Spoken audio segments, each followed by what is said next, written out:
तो सती के झूठ बोलने से शंकर भगवान के मन में बहुत ठेस लग गई। गोस्वामी तुलसीदास जी लिखते हैं, जल पे सरिस विकार देखो प्रीति की रीति भली, बिलग होई रस जाय कपट खटाई परत। दूध में पानी मिला देते हैं तो उसके साथ पानी भी बिक जाता है, लेकिन उसी दूध में जब खटाई डाल देते हैं तो दूध फट जाता है। उसी तरह जब सत्य के साथ सत्य है तब तो प्रेम है, लेकिन सत्य के साथ जब असत्य समा जाता है तो मेल टूट जाता है। इसी तरह यदि परमात्मा से मेल करना चाहें और अपने हृदय में असत्य को धारण किए रहें तो परमात्मा के दर्शन कैसे होगा? सत्य स्वरूप परमात्मा को कैसे जान सकेंगे? इसलिए अपने हृदय को शुद्ध करना चाहिए।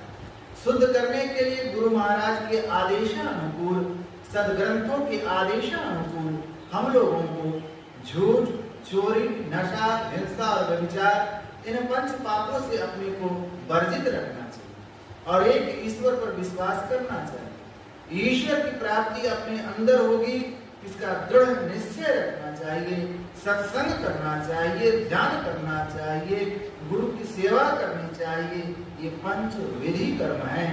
पहले के कहे 5 निषिद्ध कर्म हैं।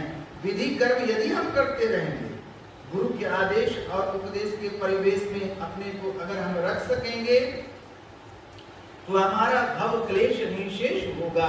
इसलिए हम लोगों को सत्संग करना चाहिए। सत्संग से सद्ज्ञान की प्राप्ति होती है। सद्ज्ञान से कर्तव्य का ज्ञान होता है। सत्संग का ज्ञान जब तक हमारे अंदर नहीं आता है तब तक सत्यासत्य का ज्ञान नहीं होता है। सत्यासत्य का ज्ञान नहीं होने से जो असत्याचरण है उसको हम करते हैं, जिसका परिणाम बुरा होता है।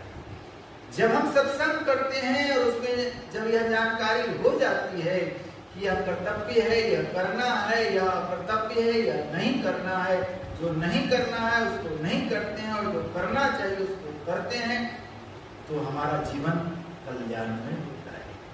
भविष्य हमारा कल्याणमय होता है, यह जीवन कल्याणमय होता है और शरीर छूटने के बाद का जो जीवन है वह भी कल्याणमय होता है। इसलिए हम लोगों को सत्याचरण करना चाहिए।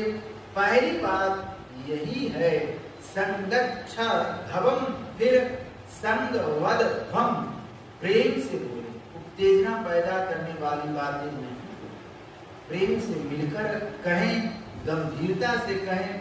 अभी कुछ महीने पहले मैं गुजरात गया था, वहाँ एक आश्रम है श्रीमन नारायण स्वामी का, बहुत बड़ा आयोजन किया गया था।